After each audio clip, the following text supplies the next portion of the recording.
দেশ এবং দেশের বাইরে যে যেখান থেকে Essex media online Magura content আপনাদের সবাইকে স্বাগত জানাই। শুরু করছি আমার আজকের অনুষ্ঠান মাগুরা টক। প্রিয় মাগুরাবাসী, আমাদের মাঝে রয়েছে দুইজন অতিথি। প্রতিনিধি আপনারা জানেন যে মাগুরা পৌরসভা কাউন্সিল নির্বাচন, কাউন্সিল আমাদের পৌর নির্বাচন, দলীয় নির্বাচন,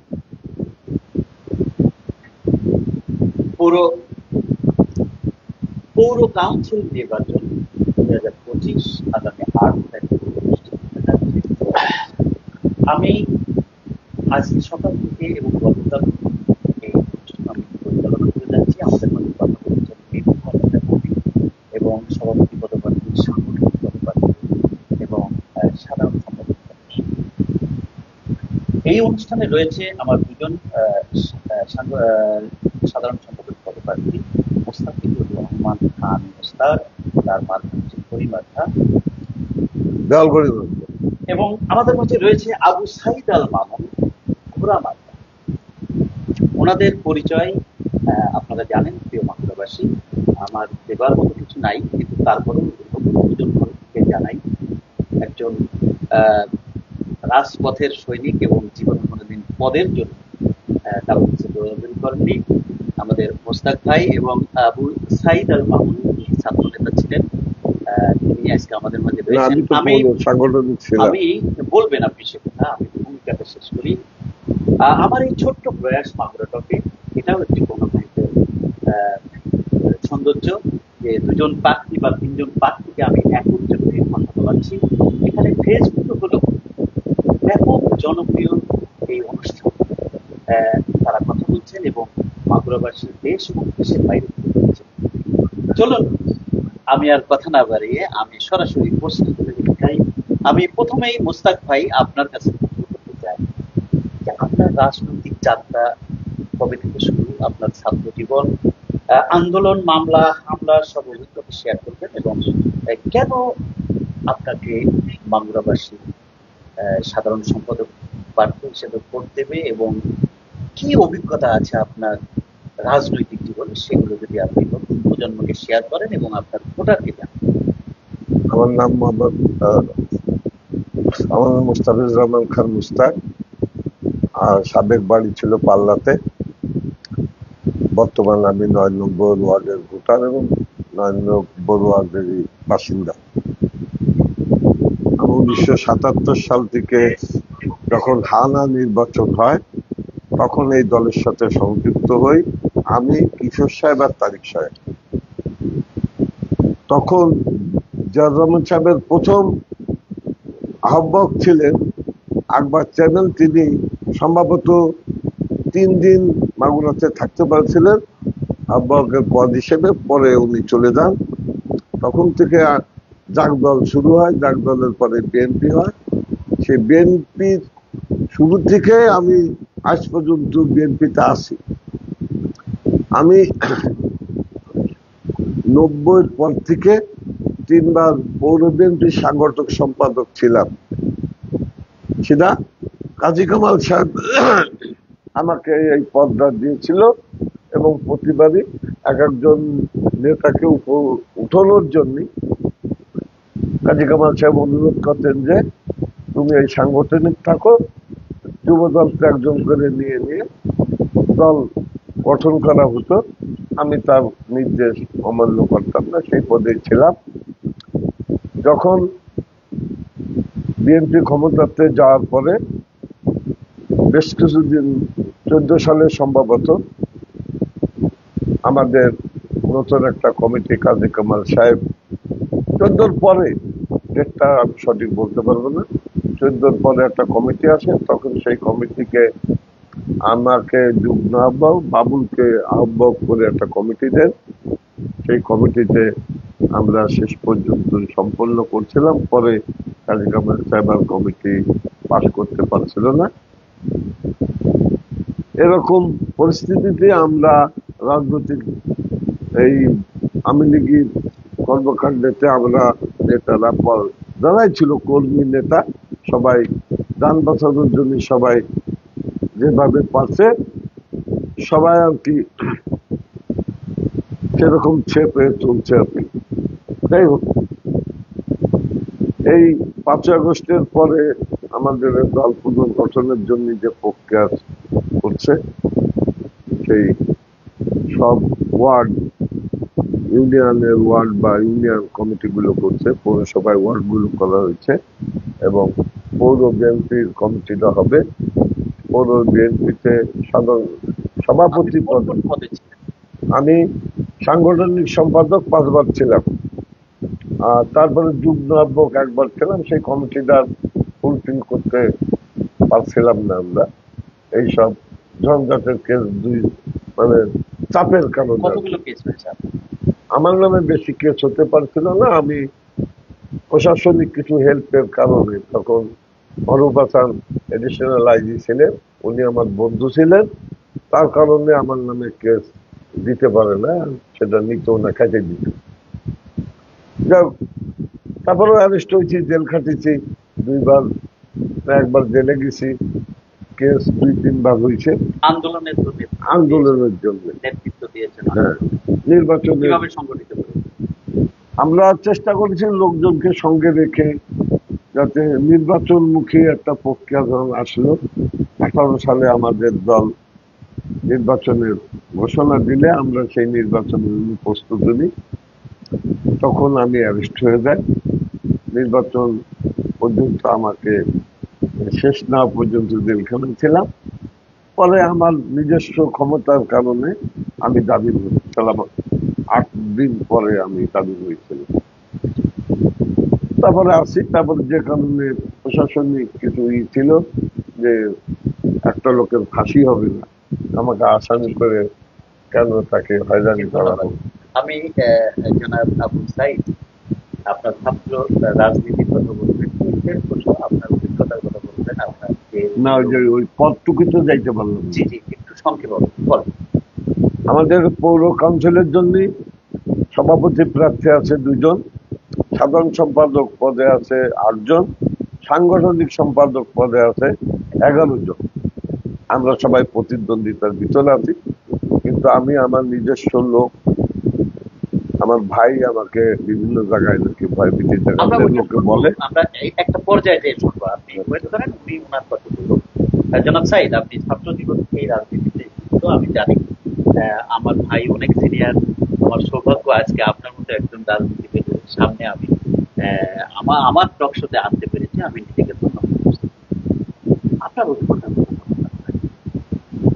প্রশ্নকারী তো ভালো জানে, তারপরেও আমি তো প্রশ্নকারী তো ছিল, সহযোদ্ধা হিসেবেই ছিল। ধন্যবাদ মাগুরা টক, শাহিনুর রহমানকে এবং যারা আজকে লাইভে আছেন তাদের সবাইকে শুভেচ্ছা জানায় এবং রক্তিম অভিনন্দন জানাই। আমি কথাটি শুরু করছি, যদি ভুল ত্রুটি হয় ক্ষমা সুন্দর দৃষ্টিতে দেখবেন। রাজনীতি শহরের ছেলে হিসেবে আমাদেরকে একটু ডান পিঠে হতে হয়েছিল, সেটা ছেলেবেলা থেকেই একটু ওইরকম একটা অবস্থান নিয়ে আমরা রাজনীতি শুরু করি। একটা পর্যায়ে 90-র আন্দোলন, স্বৈরাচার এরশাদ বিরোধী আন্দোলনটা আমাদের সামনে আসে। 27-এর পরে আমাদের ওই আন্দোলনটা আমাদের সামনে আসে, তখন আমরা টকবকে যুবক। তো আমরা তখন এইটাকে এমনভাবে লালন করি যে এই আন্দোলনটা যখন রাজপথে ঢাকাতে শুরু হয় এবং তা গোটা জেলায় ছড়ায় যায়, সেখানে আমরা এই আন্দোলনটাকে লালন করি, ধারণ করি। এটাকে এমনভাবে ধারণ করি যে আমরা ওয়াদাবদ্ধ হয়ে যাই যে এই স্বৈরাচার এরশাদের পতন না হওয়া পর্যন্ত আমরা বাড়ি ফিরে যাব না। শুরু হয়ে যায় আমাদের যোদ্ধা জীবন, আন্দোলন সংগ্রাম। রাজপথে অনেক লড়াই সংগ্রাম, তখন তো সর্বদলীয় ছাত্র ঐক্য। আপনাকে ওই সময় কারা কারা ছিল? আমাদের আমরা আমানুল্লাহ আমান ভাই ছিল, মাত্র মাগুরায় তখন ছিল আমাদের আহ, আহ, ওবায়দুর রহমান, শামসুল আলম, ফারুকুজ্জামান ফারুক, তারপরে এক ঝাঁক ছাত্র নেতা। এক ঝাঁক ছাত্র নেতা। এবং সেই সব ছাত্র নেতাদের কোয়ালিটি ছিল অন্য।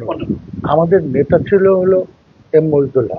উনি বলতেন যে আমি কোয়ালিটি চাই না, আমি কোয়ান্টিটি চাই না, আমি কোয়ান্টিটি চাই না, কোয়ান্টিটি আমার কোনো দরকার নেই, আমার দরকার হলো কোয়ালিটি। তা আমরা আবার আমাদের মানে প্রবলেম হয়েছে, আমাদের নেতা আবার উবায়দুর রহমান, সেই সময় ছাত্র নেতা। তো উবায়দুর রহমানের যে জীবনকাল, বর্তমান সচিব, উনি যে জীবনকাল, উনি যেভাবে জীবনকে সাজাইছেন, লাইফ লিড করেছেন, আমরা আবার উনার আদর্শে আদর্শিত হয়েছিলাম। উনি একটা জায়গায় যাইতে গেলে বলতো যে দরকার কি, চলো না ভ্যানে চলে যাই। একটা জায়গায় যাইতে গেলে চলো না, গাড়ির দরকার কি, তোমার মাইকেও দরকার কি, মোটর সাইকেল তো আছে, চলো 2 লিটার তেল নিয়ে চলে যাই, এইসবের লাগবে না, চলো আমরা হাঁটতে হাঁটতেই চলে যাই। তো আমরা মজদুল হক যেমন আমাদেরকে আদর্শ থেকে আদর্শবান, ওনাকে দেখছি, ওবায়দুর রহমানকে দেখছি, ওইটা আমাদের মধ্যে একটা ক্রিয়া। ওই ছেলেবেলায় যৌবনকাল, তখন কেবল 16-17 বছর বয়স, ওইটা আমরা দেশ রক্ষার ক্ষেত্রে আমরা যুদ্ধে নেমে গেছি। সে যুদ্ধ কিন্তু একটু এত যুদ্ধ না, স্বৈরাচার এরশাদের বিরুদ্ধে যুদ্ধ করা কিন্তু এমনি কোনো স্বাভাবিক। আর তখন অত মাছ পিপুল ছিল না, অল্প সংখ্যক লোক, অল্প সংখ্যক লোক, সর্বদলীয় ছাত্র ঐক্য, তারপরেও অল্প সংখ্যক লোক। ওই কোনো এক চিপায়, কোনো এক মাঠে আমরা বসছি, এবং সেখানে ডিবি আসবে, ডিএসবি আসবে, এনএসআই আসবে, তাদের চোখ ফাঁকি দিতে হবে, আবার ওইখান থেকে খবর পেয়ে গেছি, আমরা আরেক জায়গায় চলে গেছি। এইভাবে একটা ছাত্র আন্দোলন শেষ করলাম। মানে একটা আল্লাহ তাআলা আমাদেরকে 6ই ডিসেম্বর এরশাদের পতন হলো। এরপরে বিএনপি ক্ষমতায় আসলো, ক্ষমতার একটা সময়কাল চলে গেল। আমাদের ওই সময় যে ছাত্র নেতারা ছিল, যে মানুষগুলোকে আমরা বাড়ি বাড়ি ডোর টু ডোর গেছি, তাদেরকে সংগঠিত করেছি, আসো ভাই ছাত্রদল করি, আসো ছাত্রদল করি, আসো ছাত্রদল করি, ছাত্রদলে এই আছে, ছাত্রদলে এই আছে, তুমি দেখো অন্যান্য দলের সাথে আমাদেরকে দেখো, আওয়ামী লীগ আছে, ছাত্রলীগ আছে, তাদেরকে দেখো, আমাদেরকে দেখো, আমরা কেমন, তারা কেমন। এইভাবে আমরা তাদের সাথে তুলনামূলকভাবে করে করে মানুষকে বাড়ি থেকে বের করে নিয়ে আসে। এরপরে চলে গেল এই দল, পাওয়ার থেকে চলে গেল, আমরা একটু কষ্টের মধ্যেই পড়ে গেল। অনেকেই তো মাগুরা ছেড়ে দিল। অনেকেই মাগুরা ছাড়া, কিন্তু আমরা আর মাগুরা ছাড়া হলাম না, মানে মাগুরাতেই থাকলাম। কিন্তু সেখানে ওই মাত্রাটা এত বেশি ছিল না, হয়তো 2-4 বার জেল খাটতেই। ওই ওই পরিবেশ ছিল। আমি আমার স্মরণ যদি ভুল না হয়, আমার মানে ভুল হতে পারে, 96 থেকে 2001 পর্যন্ত তো আওয়ামী লীগ থাকলো। তা আমরা এমনি স্বাভাবিকভাবে রাজনীতি করতে গেলে জেল খাটতে হয়, এটা ঠিক আছে। আমরা তো 90 সাল থেকে জেল না খাটলে তো নেতা হয় না। আমরা এমনি স্বাভাবিকভাবে, হ্যাঁ, আমরা স্বাভাবিকভাবে জেল খাটি, 90 সাল থেকে জেল খাটি। আচ্ছা ঠিক আছে, তো তুমি আমাকে জেলে পাঠাও, এটা নিয়ে কোনো, তখন এত এইরকম অবস্থা মানে অতটা ছিল না। হ্যাঁ, আমাদের জেলে নিয়ে যেত, মামলা হতো, আমরা কোর্টে যেতাম, আমরা এই করতাম। এরপরে আবার 2001 থেকে 2006 ক্ষমতা আসলো এরশাদ, নাম কি বলে,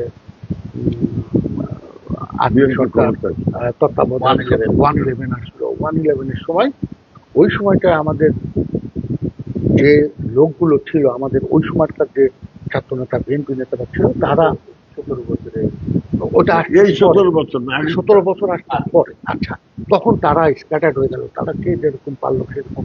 তখন কিন্তু তারা, তাদের রূপটা কিন্তু বেশ খানিকটা ভয়ঙ্করের মধ্যে তারা চলে গেছে।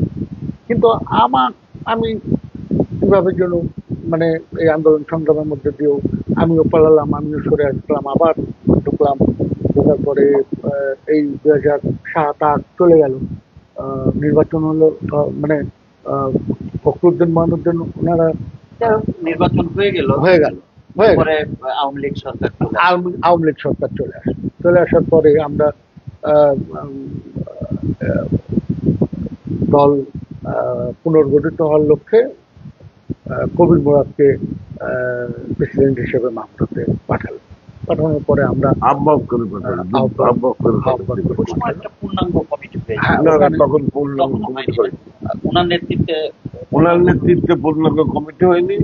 ওনার পরবর্তীতে এসে আপনার কাজী কামাল সাহেবের না, কবির মুরাদ, কমিটি না না কবির আমি মুরাদ আপনাকে সাহেব, কবির মুরাদ সাহেব আর কাজী কামাল সম্মিলিতভাবে একটা কমিটি পাশ করে, আহ্বায়ক কমিটি পাশ করে দেয় 171-74 সদস্য বিশিষ্ট।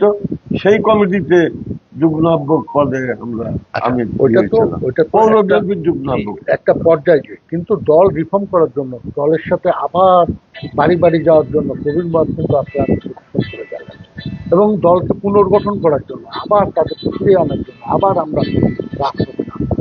এরপরে আমাদের উপরে আসলে এক ভয়ানক বিপদ। বিপদটা কিরকম? 2009-10 তো একরকম, 11, 12, 13, 14, 15 এটা ছিল আমাদের জন্য আর এক লড়াই সংগ্রাম। ওখানে আমাদের জুলাইয়ের গণঅভ্যুত্থানে আপনার ভূমিকা কি? জুলাইয়ের গণ অভ্যুত্থানের বিষয়টা ছিল অভ্যুত্থানের অভ্যুত্থান অভ্যুত্থান হয়ে যাবে এইটা বুঝতে এটা তো বুঝতে সময় লেগেছে। আচ্ছা, হঠাৎ এরকম যাবে যখন এটা আমরা কিন্তু কেউ বুঝতে পারে না, প্রথমে যখন বুঝতে আমরা পারেনি। যেমন 4 তারিখ 5 তারিখে যখন আমি বাড়ি থেকে বেরোলাম, পিটিয়া পর্যন্ত যাওয়ার পরে আমাকে আবার ব্যাক করতে হলো। এখানে যে মানে হয়েছে, মানে চলতেছে, ওইখানে আমি আমার ডেরায় ফিরে যাওয়ার মতো, মানে ঢোকার মতো ওইরকম অবস্থা আমার তখন ছিল না। তারপরে তো আল্লাহ তাআলা মাফ করলেন, ফ্যাসিস্ট সরকার বিদায় হলো, ফ্যাসিস্ট সরকার বিদায় হলো। কিন্তু ওই আন্দোলন সংগ্রাম তো আসলে তো আওয়ামী লীগ করতে দেয়। দুজনের একটা বিশাল অভিজ্ঞতা আমাদের আপনার আমি ছাত্র জীবন করতে পারি, আপনার ছাত্র জীবনের রাজনীতি অনেক অভিজ্ঞতা, তারপরে উনি অনেক সিনিয়র রাজনীতিবিদ। কখনোই কোনো সময় পদের জন্য আপনারা লাফালাফি করেন নাই, আপনারা ত্যাগী নেতা। আমার এই অনুষ্ঠানটা করার উদ্দেশ্য, দেখুন এখন বর্তমান চিন্তা, আপনারা যখন রাজনীতি করেছেন আমরা জানি আপনাদের সম্পর্কে, কিন্তু দেখেন আমাদের ছেলে মেয়েরা অনেকেই জানে না। এই প্রজন্মের কাছে জানানোর জন্যই আমাদের এই প্রয়াস। তারপরে আপনারা নির্বাচন করছেন, এই ফেসবুকে অনেকেই দেখে, এখনো দেখছে। আপনারা যারা দেখছেন, আমাদের স্ক্রিনে একটা নাম্বার দেওয়া আছে, যদি অতিথিদের সাথে কথা বলতে চান সরাসরি ফোন করতে পারবেন। আমি আরেকটি প্রশ্ন, আপনি এই বিষয়ে আর কিছু যোগ করবেন ছোট করে? যে আমি আরেকটি নতুন, জুলাই যুদ্ধের সময় আমরা চেষ্টা করেছি যাতে লুটপাট, মারামারি, মানে মানুষের জিনিসপত্র ধ্বংস যাতে না করে দেখানোর চেষ্টা করেছি। যেমন ওই যে এখানে একদিন প্রাইম ব্যাংক আর কৃষি ব্যাংকে দিয়ে আছে, ওইটা তো শেখর সাহেবদের বিল্ডিং এ হয়েছে। আমরা চেষ্টা করছি ব্যাংকটা ভাঙিয়ে পোড়ায় না দিয়ে, এইভাবে আমরা ওইটা রক্ষা করছি। আমি দাঁড়াচ্ছিলাম অনেক সময় দিতাম, আমি দাঁড়াচ্ছিলাম, অনেকে চেষ্টা করেছে, আমি বাধা দিলে তারা সেটা করে নাই। আবার রাত্রিতে ধরেন আমি একটা ব্যক্তি বলতো ওইখানে এই করছি, তাতে ওদের যে বহু লোকের ডকুমেন্টস আছে, এই যে পুড়ে যদি যেত অনেক ক্ষতি হইতো, কম্পিউটার গুলো পুড়ে যেত, যাদের অ্যাকাউন্ট নাম্বার ছিল এগুলো যে আমাদের এই সম্পদের ধ্বংস হতো বলে চেষ্টা করেছি। রাতে একটা দুটো বলতো ওই যে রক্ষা করছিলাম। প্রাইম ব্যাংক ভাঙবে, ম্যানেজার সাহেব ফোন দিছিল রবি যশোর থেকে যে ভাই টুক দেখেন। একদিন ব্যাংকের ম্যানেজার ছিল কবির সাহেব, হ্যাঁ উনি এখন খুলনা আছে, উনি ফোন দিয়ে বললেন যে ভাই একটু খেয়াল করেন, নাহলে তো আপনাদের সম্পত্তি নষ্ট হয়ে যাবে। আমি বলছিলাম ভাই আমি যত সময় আছি চেষ্টা করবো যাতে ধ্বংসটা, যাতে আপনার জিনিসপত্র ক্ষতিগ্রস্ত না হয়, এটা চেষ্টা করেছিলাম। তারপরে অনেকেই ধরেন বিভিন্ন কায়দায় লুটপাট করছে, এগুলো আমরা চেষ্টা করছি যাতে এই বাড়ি পোড়া লুটপাট গুলো, আর সেটা তো গণহারে আসছে, এটা সবাই তো আর আমাদের এরকম চেনবে না। ঠেকাতে গেলেও দেখলাম অনেক সময় বিপদ হতে পারে, যে কারণে অনেকের সাধারণ মানুষ নাম ছিল, যে কারণে অনেকটা কন্ট্রোল করা যায়নি। ধন্যবাদ। আমি আরেকটি প্রশ্ন করতে চাই আপনাকে। তিনজন আপনারা এখানে সাধারণ সম্পাদক পদে প্রার্থী, এবং আরো যারা আছেন, আমি একটু আগেও আমার দুইজন সাধারণ সম্পাদক বিভিন্ন অনুষ্ঠানগুলোতে তাদেরকে বসে এক করতে বলেছিলাম। আপনার 5 বছরের সবচেয়ে বড় শক্তি কি এবং কেন কর্মীরা আপনাকে বেছে নেবে, আপনাকে ভোট দেবে? আমি তো পৌরসভায় বললাম তো 92 থেকে আমি পৌরসভায় যুক্ত হই। তারপর থেকে আমি 5বারের লেখা আছে আমার একটা 5বারের সাংগঠনিক সম্পাদক ছিলাম। আমাকে বলছিল সভাপতি দায়িত্বে, তা আমি সভাপতি দেখে না, আমি যেহেতু সাংগঠনিক ছিলাম সে কারণে আমি সিনিয়র হলেও আমি সাধারণ সম্পাদক পদে পদপ্রাপ্তি হয়েছি। কারণ এই পৌরসভার অঙ্গে অঙ্গে আমি চিনি পৌরসভার লোক কিরা কিরকম, কার সাথে সম্পর্ক, কিরা কিরা দল করছে, সবার সাথে আমার সুসম্পর্ক। কেউ আমাকে বলতে পারে না যে আমি কারোর সাথে দুর্ব্যবহার করছি, কারোর গালাগালি করছি, কারোর কাছে চান্দাবাজি করছি, এরকম কোনো কর্মকাণ্ড আমার জীবনে নাই।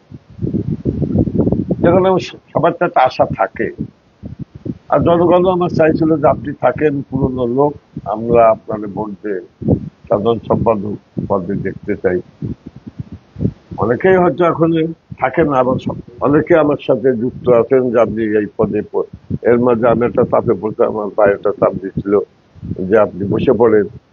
তারপরে আমার ওই ছবি তুলে নিয়ে বলছে আমার ভাই পদত্যাগ করতে, সে আর দাঁড়াবে না।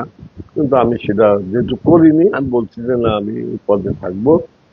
আমি এবং একটি তাহলে আপনি যেহেতু পরিবারের কথা উঠালেন, আপনাদের পরিবার থেকে একটু এই পরিবার বিশেষ করে পাল্লা গ্রামে আপনাদের খান বংশ, সেখানে আপনি আপনার নিজের ভাইকে নিয়ে কথা বলছেন, বলেন আসলে থাকবে আপনাদের একই পরিবারের 2জন ভাই, তাহলে এই যে আপনাদের পুরো ভোটাররা ভোটাররা প্রশ্ন করে, একজন তো প্রার্থী হতেই পারে, কেউ তো দল করে, অবশ্যই আমিও দল করি। মানুষের এই ধরনের প্রশ্নটা আমার তেমন একটা হয়, কিন্তু একজন তো দল করে প্রার্থী হতে পারবে না, এইটা আমার মনে হয় ঠিক না। গণতন্ত্র, আমি বলছি যে গণতন্ত্রের ভিতরে একজন দাঁড়াইতে পারবে, সবাই দাঁড়াতে পারবে। এখানে সেও রাজনীতি করে, আমিও রাজনীতি করি। আমি তো দীর্ঘ টাইম 92 থেকে 2025 সাল পর্যন্ত আমি পৌরসভার ইসেই আছি, কিন্তু আমি তো আমার আশা থাকে যে আমি একটু উপরে উঠবো, শেষ জীবনে একটু একটা পদ দিব, এরকম একটা আশায় দাঁড়াইছি। আমার সবাই চাইছিল, বলছিল, আমার সঙ্গী যারা ছিল ছোট বড় হোক দিয়ে সবাই উৎসাহ করছিল আপনি দাঁড়ান, আপনি একটা ভালো মানুষ, আপনারা আমরা এই পদে দেখতে চাই। আমি সবাইকে বলি যে আমার মধ্যে যদি কোনো কুকর্ম, চাঁদাবাজি, কি সন্ত্রাসবাদী, টেন্ডারবাজি, এসব অপকর্ম যদি থাকে আপনারা মানে ভোট দিবেন না।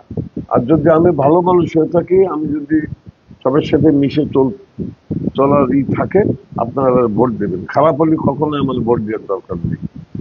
যদি আপনাদের পছন্দ হয় দেবেন, ভালো বলে, খারাপ বলে আমার হল দরকার নেই।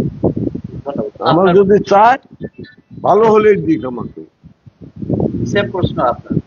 দেখো ভাই, যদি আমরা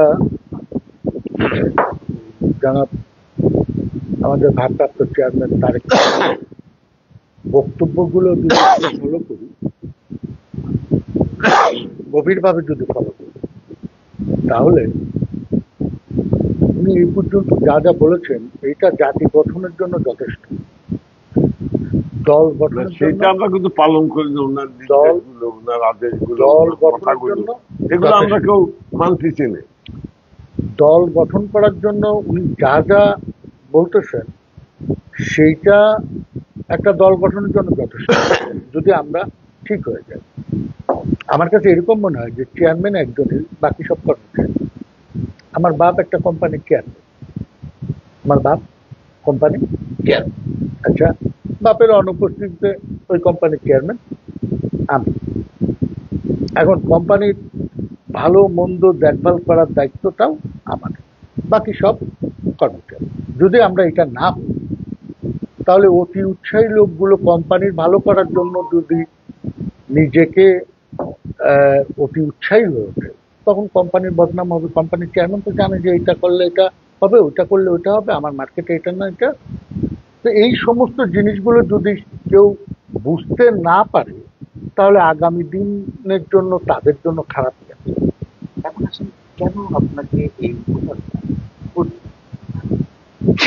এটা তো অনেক বড়, অবশ্যই অনেক বড় কঠিন প্রশ্ন। আপনি যে আপনার ভোটারের কাছে অবশ্যই আবেদন জানাবেন এবং আপনার সেই যোগ্যতা আছে, একটু আগেও আমাকে বলেছেন। তারপর আপনি কেন আমাকে কেন আপনাকে করতে? ভোট দেবে,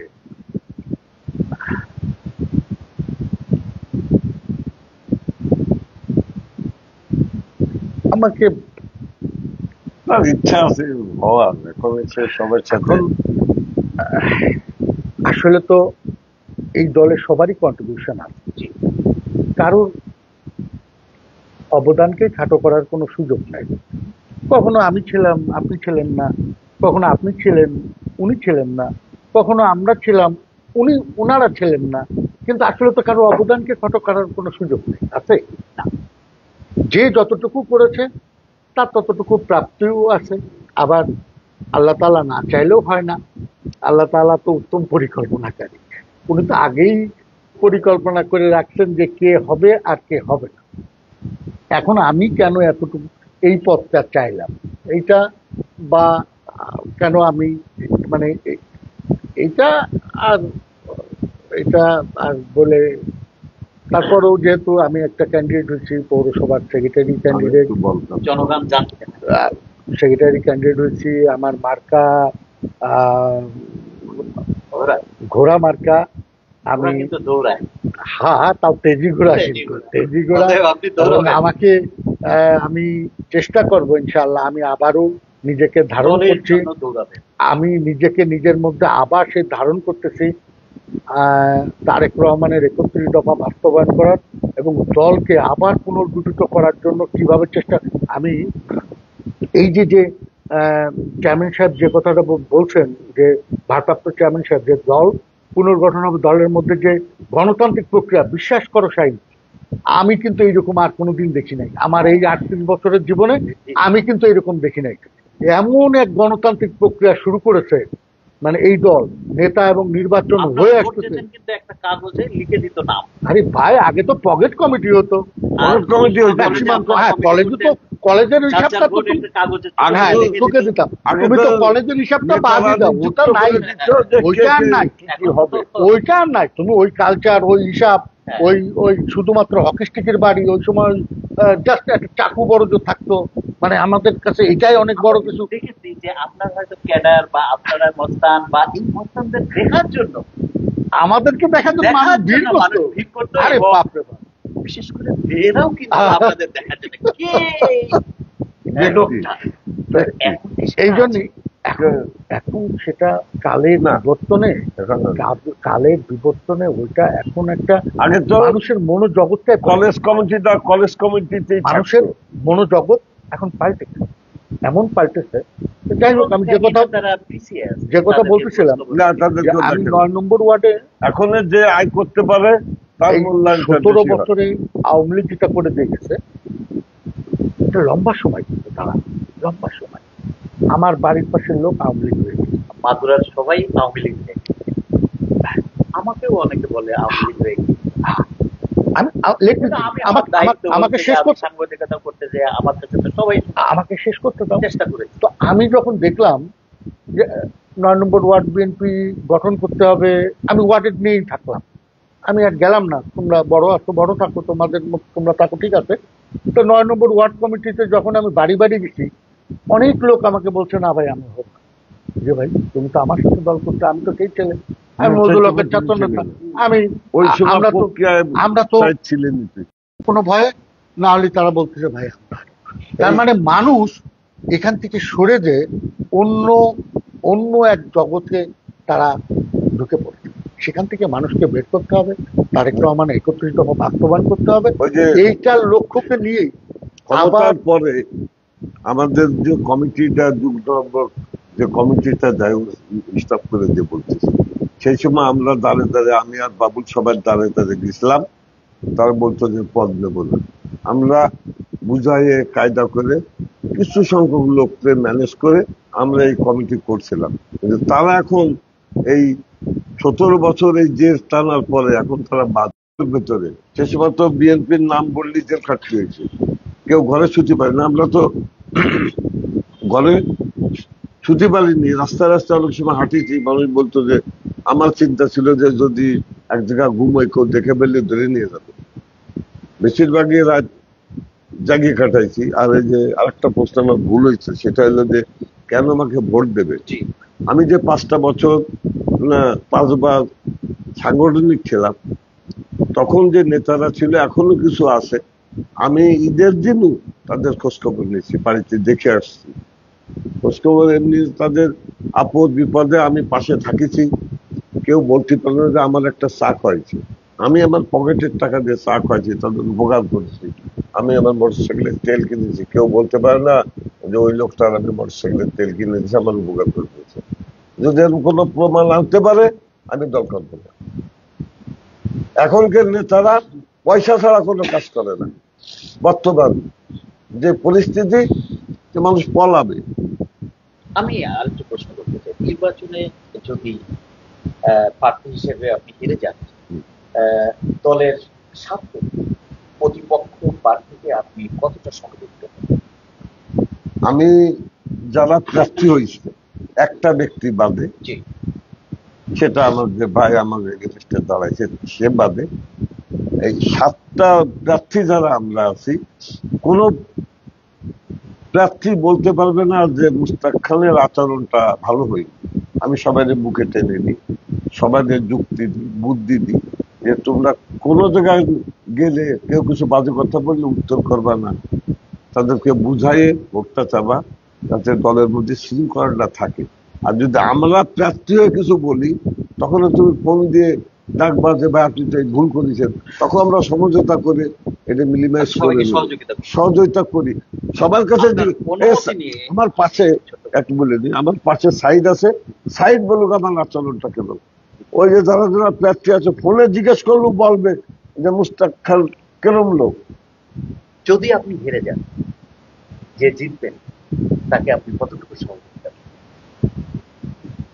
এই দল তো আমাদের হাতে গড়া, এটা তো আমাদের রক্তের সাথে, এই দলের সাথে আমাদের একটা মহব্বত আছে, আমাদের একটা দারুণ এক মায়া সে মহব্বত বলছে যে প্রেম আছে। আপনি তাকে তো কি করবেন, যারা যেই দল জিতুক না হেরে কেন, যাওয়ার পরে এই দলের যে পাশ বাইরে করবে, দেওয়ার তার কোনো পাশে সুযোগ থেকে নেই। কি করতে চাও এই সেটা দল চাই। বিন্দু মাত্র কোনো ক্ষতি হবে আমার দ্বারা, এইটার কোনো সুযোগ নেই। এটা আমরা বুঝি, আমরা জানি। এইটার কোনো সুযোগ প্রশ্ন করতে চাই, দেখুন সারা বাংলাদেশেই বিএনপি সংগঠিত হচ্ছে, দুর্নীতি, চাঁদাবাজি 5 তারিখের পর থেকে আমরা যেভাবে দেখে আসছি, তারেক রহমান হাজার হাজার নেতাকে বহিষ্কার করেছে।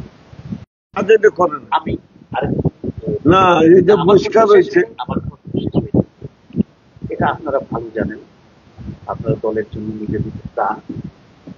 এই যে মামলাতে প্রচুর একটা বিভাজন সৃষ্টি হয়ে গেছে ভাই। আমি সাংবাদিক বা আরো যারা সাংবাদিক রয়েছেন, তারা যখন জনগণের মাঝে যায়, তারা এই প্রশ্নটা কথা বল। কথা বলে, এই নিরসনে আপনাদের ভূমিকা কি? আমাদের ভূমিকা, আমি যেরকম আমার যারা আমরা বসি কথা বলি, আমি ওয়ার্ডে যখন যাই আমাদের ওয়ার্ডের নেতা অনেকের কাছে বলি যে গ্রুপিং নিয়ে আমাদের কোনো কথা না বললে ভালো হয়। আস্তে আমরা গ্রুপিং নিয়ে কোনো কথা বলবো না, যে ধানের শীষ প্রতীক নিয়ে আসবে আমরা তার পক্ষে থেকে নির্বাচন করব। তোমরা গ্রুপিং সম্বন্ধে আমাদের ক্ষমতায় আসতে পারে, সবাই যাতে ভালো থাকতে পারে সেই পক্ষে আমরা হাঁটতে হবে। আমাদের হাতে গ্রুপিং এর দরকার নেই, কেউ কারোর পক্ষে যে মারামারি করার দরকার নেই, কেউ কারোর বাজে কথা বলার দরকার নেই। আমার যেভাবে বুদ্ধি হয় আমি সেইভাবে তাদেরকে সান্ত্বনা দেওয়ার চেষ্টা করি যে খবরদার, আমরা যারা তৃণমূলের তারা যদি কাজে গোলমাল করতে হয়তো বলবে না, কিন্তু আমরা ওই প্রক্রিয়াটায় যাইতে চাবো না বা করবো না। আমাদের জন্য দলের ক্ষতি হোক এরকম কোন যুক্তি আমি দিই না, বা কেউ বলতেও পারবে না আমার জন্য। আপনার বক্তব্য এই গ্রুপিং নিরসনে আপনারা তৃণমূল থেকে কিভাবে চাপ প্রয়োগ করবেন? আলহামদুলিল্লাহ, হয়তো থাকবে, গুরুত্ব থাকতেই হবে, আলহামদুলিল্লাহ, এটা নিয়ে সবাই সেটারও তাদের একটা বলুক। সৌন্দর্য থাকতে হবে। এটা নিয়ে না, অনেক আমাদের মধ্যে বাড়াবাড়ি হেলা নেই, এমনি গ্রুপে নয় যে আমি নেতা হব, আমি এমপি হব, এটা সবাই চাবে। আমি যেরকম চাচ্ছি যে সাধারণ সম্পাদক প্রতিযোগিতা বা থাকবে। প্রতিযোগিতা, আমরা 8 জন প্রার্থী হয়েছে, বললাম তো আমার মুস্তাক ভাইয়ের আচরণটা খারাপ হয়েছে। জি, আপনি আলহামদুলিল্লাহ এটা নিয়ে অনেক ভাবেছি, অনেক চিন্তা করেছি। কিন্তু আছে হ্যাঁ, গ্রুপিং মানে এইটা কর্মীদের জন্য খুবই বেদনাদায়ক, কষ্টের। তবে আমার জায়গা থেকে আমি নিরাশ না। আমার হাতে রেফারির বাঁশি আমি নিজে হাতে উঠাই নিয়েছি, মাঝখানে দাঁড়ায় আছি, ওকে ডাক দেব, ওকে ডাক দিচ্ছি। ইনশাআল্লাহ খুব দ্রুতই এই গ্রুপিং নিরসন হবে ইনশাআল্লাহ। আর সেটা সময়ের অপেক্ষা। আমার আত্মবিশ্বাস যে যে নমিনেশন নিয়ে আসবে সবাই তার পক্ষে কাজ করবে, এবং এই আশা, নইলে যার যার অবস্থান থেকে তার তার কপালে খারাপই আছে। এই দলে সবাই এরকম সংঘাতের কোনো কারণ হয়তো থাকবে না। সংঘাতের কথা বলি নাই ভাই, আমি যার যার জায়গা থেকে, তাও তো তাদেরও আশা আছে, আসে না? এত বছর ধরে দলটা করলে দলের কাছে একটা প্রাপ্তি আছে না? অবশ্যই তো সামান্য গ্রুপিং এর কারণে যদি সে প্রাপ্তি নষ্ট হয়ে যায়, এটা অনেক বড় ক্ষতি না? তাই জন্য সুযোগ পেয়ে যাবে। একটা সুযোগ পেয়ে যাবে অন্যরা। এই জন্যই সবাইকে বলবো যে গ্রুপিং এর ইনশাআল্লাহ কোনো সুযোগ নাই, আসেন, মালামাল সবাই খাটাতে হবে না। একসাথে কাঁধে কাঁধ আর মিলায়ে আমি যেন বলি একসাথে কাজ যে করে আমার এই যে নেতা কর্মীর পর একটা এটাকে দাবি নিরসন আছে করি। যে আবার একটু জয়যুক্ত করলে শেষ বয়সে আমি নেতাকর্মীর প্রতি অনুরোধ করব আমাকে ভোটটা দিয়ে জয়যুক্ত করার জন্য। যদি আমি ভালো মানুষ হয়ে থাকি, শেষ বয়সে আপনারা আমার একটা সুযোগ করে দিবেন। আপনার রাজনৈতিক আইকন কি? বুঝলাম না। রাজনৈতিক আইকন কি? রাজনীতির আইকন কি আপনার? ওইটা আদর্শ কি আপনার? আদর্শ দলকে সংগঠিত করে রাখা, সবাইকে আদর্শে ভালো আপনি রাখা। অনুপ্রাণিত হয়ে আমরা মুসলিম লীগ করতাম আগে, আমার ইতিহাস ছিল 69-এ আমরা মুসলিম লীগই ছোট ছিলাম। মশাল মিছিল হয়েছিল 69, সেই বললে মশাল মিছিলে আমরা থাকি। আমাদের নেতা ছিল মোশাররফ আজম খান সাহেব, উনি ডেপুটি স্পিকার ছিলেন। সে আমাকে এই 77 সালে ডাক দলে রেখে যান যে এই জায়গায় থাকবা তোমরা। আপনারা জাগো দলের প্রতিষ্ঠাতাদের মধ্যে কয়েকজন আপনারা। ডাক দলের প্রতিষ্ঠাতা সেটা পরে আসলো, হাবিবুর রহমান, আসতে ওটা তো পরে। কিশোর, কিশোর, তারিক সাহেব, আমি, আরো কয়েকজন ছেলে ছিল। হ্যাঁ, আমরা কয়েকজন মিলে এই প্রিন্সিপাল সাহেবের মফরুজুর রহমানের একটা রুম নিচের তলায় নিয়ে আমরা অফিস করি। আর যে আহ্বায়ক হয়ে আসছিলেন উনি শরীফ গেট 3 তলায় একটা রুম ছিল, সেই রুমে উনি অফিস করলেন। আপনারা এখন কি? রাজনীতির একজন রাষ্ট্রপতি যে শহীদ রাষ্ট্রপতি, হ্যাঁ, জিয়া রহমান, ওনাকে দেখেই তো উদ্বুদ্ধ হয়েছি আমরা সবাই। ছোট করে মানে আপনার জীবনের ব্যর্থতা, রাজনৈতিক জীবনের ব্যর্থতা কি? খারাপ মনে হয় না যে এইটা হলে আমার ভালো হতো, আমি করতে পারলাম না? হ্যাঁ, খারাপ হওয়ার মতো বুদ্ধি নেই বলে ভালো সেজে বসে আছি। এইটা আমার রাজনৈতিক ব্যর্থতা। আমার কাছে আপনার রাজনৈতিক ব্যর্থতা? ব্যর্থতা হলো আমি বুঝতে পারতেছি ভুল হচ্ছে কেন, যে আমার লোকজনগুলো আমাকে বানাবে, আমার ব্যর্থতা কি ছিল। আমি তো মানুষের বিপদে এত এই 17 বছরের সংগ্রামও আমি চেষ্টা করেছি উপকার করার। আন্দোলন না সংগ্রামে আপনি? আন্দোলন সংগ্রামে দুটোই আমি ছিলাম। আমি যে লোকই এই যে থানায় আসলে আমি চেষ্টা করেছি তার উপকার করে আপনি দেখবো মাগুরা না। নিয়ে কি স্বপ্ন দেখেন? আমি তো, হ্যাঁ, মাগুরা তো একটা উন্নয়ন জেলা হবে। সবচেয়ে মজদুল হক তো ওই স্বপ্নই দেখতেন। মজদুল হক সাহেব তো ওই স্বপ্নই দেখতেন যে দেখুন, মাগুরাকে আমরা যে যার অবস্থান থেকে এই মাগুরাকে নিয়ে হ্যাঁ, মাগুরাকে নিয়ে আমরা সবাই চেষ্টা করবো যদি উপর থেকে হ্যাঁ, আমাদের দল হ্যাঁ, পাওয়া আসলে যদি অনুদান দেয়, আপনার সেই এই শ্রম অনুদানে দেখা যাবে যাতে না। কেউ এই আমি কিন্তু নিজের খেয়ে বোনের মোস্তার আছি। আমার নিজের কথা একটু বলতে আমাকে নিয়ে অনেক সমালোচনা আছে, আলোচনা আছে। আমি মনে করি মোস্তাক ভাই যে কাজ করে বেশি তার সমালোচনা হবে। আপনারা আমাদের বড় ভাই, রাজনীতির মাঠে অনেক বড় রাজনীতি। ওই কথা বলতে গেলে আমার আপনার স্বপ্ন কি? দলের জন্য না, নিজের আপনার জন্য। মাগুরার জন্য। মাগুরা একটা সুন্দর শহর হোক, সবাই মিলেমিশে থাকবো। যদি দল ক্ষমতায় যায়, যদি কিছু অনুদান আসে যারা সঠিকভাবে পাবে, মানে সঠিকভাবে যাতে পায়, ডেভেলপ করার জন্য বেকারত্ব মুক্ত, দুর্নীতি মুক্ত করবেন, দুর্নীতি মুক্ত হবে না, দুর্নীতি হাসপাতালকে যারা দালাল মুক্ত করতেছে, করতে পারবেন, হ্যাঁ হাসপাতালকে দালাল মুক্ত করতে পারবেন। সেইটা আমরা করতে গেলে চাঁদাবাজ হবো, প্রশাসনটা করালে ভালো হবে। আপনি ওইভাবেই আমি করেন। যদি করতে যাই বলবে যে ও টাকা খেয়ে, প্রশাসনের মাধ্যমেই আপনি করেন। প্রশাসন যদি আমাদের হেল্প চায় আমরা চেষ্টা করবো সেটা দালাল আপনাদের মুক্ত। নিজ উদ্যোগে হতে হবে। আমরা বলছি, কিন্তু দেখেও এখন অনেক সময় দেখেন। এই মুহূর্তে আমরা প্রশাসনের বললে ওনাদের কি ভয় আছে জানি না, ওরা একটু এড়াই যাওয়ার চেষ্টা করবে। আপনি কি বাস্তবায়ন করবেন যদি দল ক্ষমতায় আসে? সুযোগ কোথায়? সুযোগ নাই, তারপরে আপনি দোয়া করেন যে ওই পর্যন্ত, এমপি সাহেবের সব হ্যাঁ ওই পর্যন্ত পৌঁছি, ওই পর্যন্ত পৌঁছি। আর যদি মনোনীত প্রার্থী হয় ইনশাআল্লাহ তাকে দিয়ে মাগুরার সাথে কাজ করার আমরা চেষ্টা অনুষ্ঠানের করব। একবারে শেষ পর্যায়ে চলে এসেছি, হ্যাঁ নাই না করে উত্তর দেবেন। যদি এই প্রোগ্রামটা আমাদের অনেক ইয়াং জেনারেশন দেখে, তাদেরকে একটু আনন্দ দেওয়ার জন্য এই ছোট্ট প্রয়াস। গত 17 বছরের মামলা কি হয়েছে আপনার নামে? আপনার জেল খাটিতে আমার নামে 10টা মামলা, 10টা মামলা আমার জানা নেই, আর 7 বার জেল।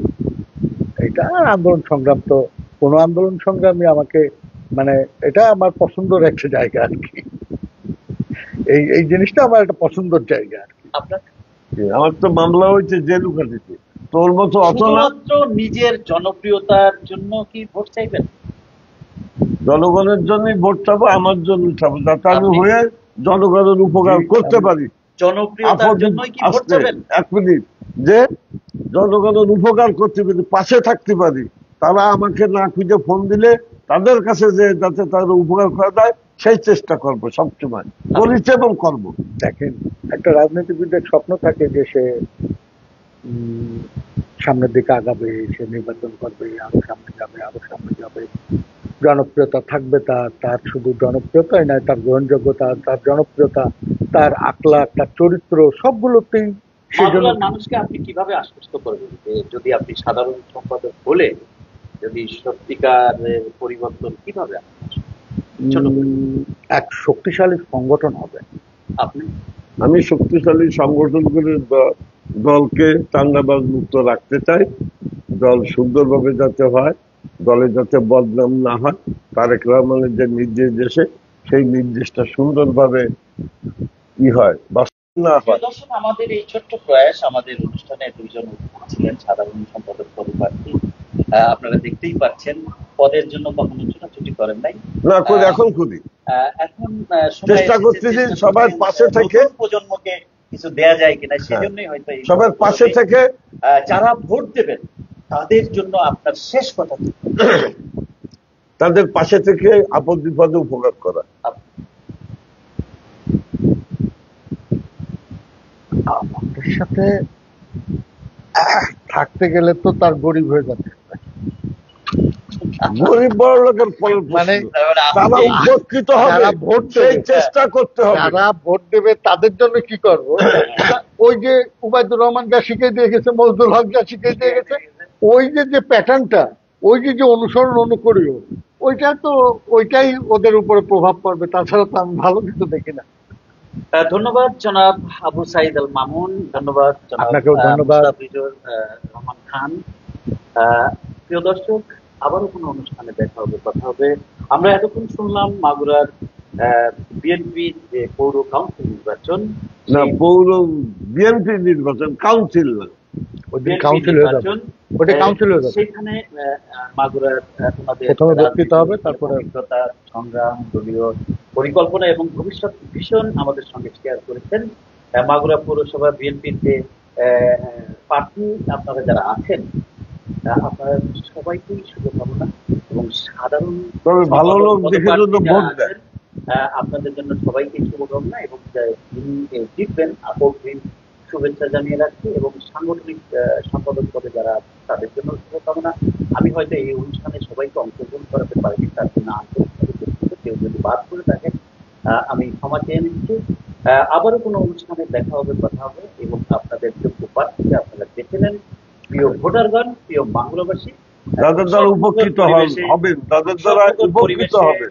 মাগুরাবাসী লক্ষ্য করছে যে কিভাবে এই বিএনপির গণতন্ত্র পূর্ণ প্রতিষ্ঠিত হয়, এবং আমরা চাই যে বিএনপির এই তৃণমূল পর্যায়ে যে কমিটি হচ্ছে সেই কমিটির জন্য অন্য কোনো দলের লোক অংশগ্রহণ করতে না পারে, সেই দিকে আপনারা সোচ্চার থাকবেন, খেয়াল রাখবেন। এই অনুষ্ঠান যারা দেখলেন আপনাদেরকে শুভেচ্ছা, এবং ভবিষ্যতেও যারা দেখবেন আপনাদের শুভেচ্ছা জানিয়ে